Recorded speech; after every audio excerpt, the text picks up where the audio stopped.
په خیریه ټولنو نن سبا په سوشل میډیا کې ډېر ګرم بحثونه روان دي او زموږ بعضې افغانانو ورونو پرې نیوکې کړي.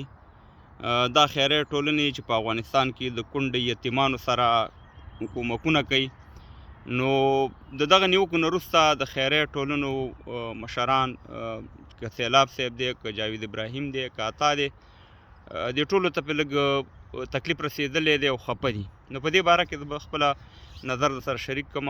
او بل دا چې تاسې د دې خیریه ټولنو نه د جاوید ابراهیمي لایف ما کتو، هغه ویل چې په موږ غواړو چې په افغانستان کې شفاخانې جوړې شي د سرطان یا د نورو علاجونو دپاره. نو په دې باندې به زه تاسو سره تفصیلي خبرې کوم چې مشکل کوم ځای دی.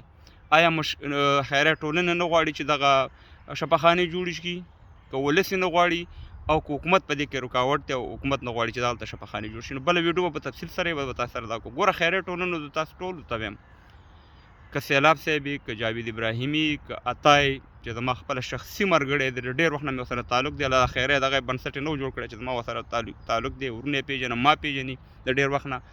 همداسې رحمت الله نوروز ما ورسره کتلي دي، خبرې مې ورسره کړي دي.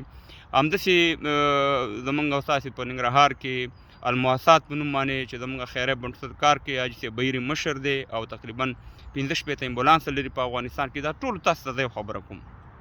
اول دا دی چې تاسې په یوه ویډیو یا په یو کم تعداد باندې افغانانو تاسې باندې نیوکې کړي دي. تاسې زه ستاسې دا دغه وینم روحیه ډېره کمزوره کړې ده. ګورئ، مبارزه یا د ثواب کار یا چا سره ښه کول یا د نیکۍ کار، دا یو غټه قرباني غواړي. دې ته به هر رقم مشکلات به تاسې ته راځي. نو خبره دا ده چې په دې باندې به تاسې دومره زر نه خفه کېږي او دومره زر به تاسې خپل مرام یا خپل حوصله د لاسه نه ورکوئ. مبارزه یو داسې شی دی، موږ ته قسم په خدای چې دا ټول موږ د چا په مقابل کې چې مبارزه کوله، موږ ته یو وخت کې دا ټول یو ځای شوي، ولاکې پرې زما د یخ ته عمره پروا هم راغلي، ځکه چې زه په حق روان یم او حق باندې چې څوک او په رښتیا څوک هغې سره الله ملي، دروغجن سره شیطان ملي. نو خبره دا ده چې دا کونډې یتیمان به څه کوي، دغې ته به دا دغه څه وري. نو تاسې به خپل وار پار نه خطا کوئ. بل دا دی چې یقین وکړه چې د روژې میاشت ده چې ما ته خپله خلکو ویلي چې یاره دا خیریه ټولنو والا دا کوي هغه کوي. هغې ته زما جواب دی چې یو ورونو پرېږدئ چې که بعضې اشخاص دلته راځي د خیریه ټولنو نه غلطه استفاده کوي یا سیاسي استفاده کوي یا پکې تاسې نه ښیم، یعنې بعضې اشخاص هغه دلته وانې کوي یا دغه کوي، نو پرېږده. دلته خو د ولس ته خو یو پیاده رسېږي. اوس دا ولس په ناره دی، دا کونډې یتیمان د دې دغه به بیا څه وکړي، او ښه په احترامه ډول وانې، ښه په افغاني جامه کې، یعنې ښه په مسلمانۍ چوکاټ کې هغې ته دا مواد ورکړي. الحمدلله موږ او تاسې ګورو.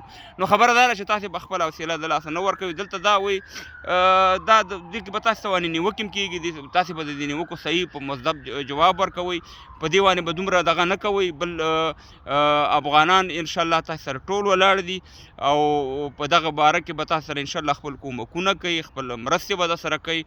ګورئ افغانستان موږ خپله هم خفه کېږو په دې باندې چې زموږ خویندې میندې په بورکه کې ناستي یا په دا کې ناستي، ولته خیرات ته ناستي، یو ټیم غوړو ته یا بورې ته یا لوبیا ته یا بل داسې مواد ته.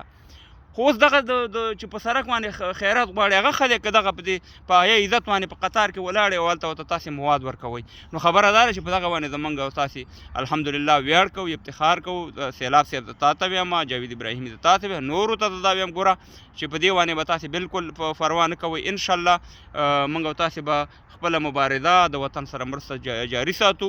او دلته به راځي خلک به رقم خبرې کوي، نو تاسې خو به داسې نه کوئ چې یو نیوکه وشو تاسې ته مهربانه د وار پارم خطا کو، د واره مو حوصله د لاسه ورکړه. ما د سیلاب صاحب ویډیو هم وکته، د ابراهیمي مې وکته چې هغه بې حوصلې و، مطلب دا دی چې مرام یې دا کمزور و. په دې باندې به تاسې دغه نه کوئ، دا غټه مبارزه ده، د الله د رضا کار دی. او جاوید ابراهیمي ته خپل وضاحت هم ورکړو. نو الله دې ټولو ته اجر ورکړي. انشاءالله په دې باندې به د تفصیل سره خبرې کوم.